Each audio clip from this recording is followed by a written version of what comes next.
এই নির্বাচনে জনগণের মতামতের প্রতিফলন সেইভাবে হয় নাই। ব্যালট পেপার সহ সহকারী প্রিজাইডিং অফিসারকে ভুট্টোর ক্ষেতের মধ্যে পাওয়া গেছে। গত 12ই ফেব্রুয়ারি বাংলাদেশে জাতীয় সংসদ নির্বাচন অনুষ্ঠিত হয়েছে।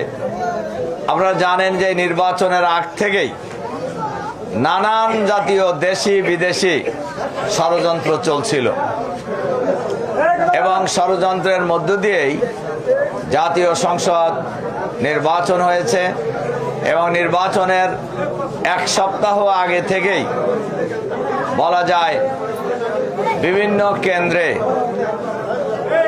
আমাদের ভাই এবং বোনদের ভোটারদেরকে হুমকি দেওয়া হয়েছে, মারধর করা হয়েছে এবং ভোট কেন্দ্রে ব্যাপক পরিমাণ জাল ভোট দেওয়া হয়েছে। কোন কোন কেন্দ্রে তারা ভিতরে প্রবেশ করে তারা ভোট প্রদান করেছে জোর করে। কোন কোন কেন্দ্রে ব্যালট পেপার সহ সহকারী প্রিজাইডিং অফিসারকে ভুট্টোর ক্ষেতের মধ্যে পাওয়া গেছে।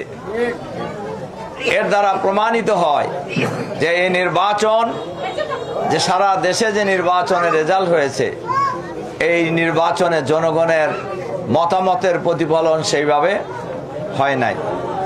যেমন উল্লাপাড়ার সলঙ্গায় সবার ধারণা ছিল তারা প্রতিদ্বন্দ্বিতাই আসবে না, কিন্তু সেখানে তারা এইভাবে জোর করে ম্যানিপুলেটেড করে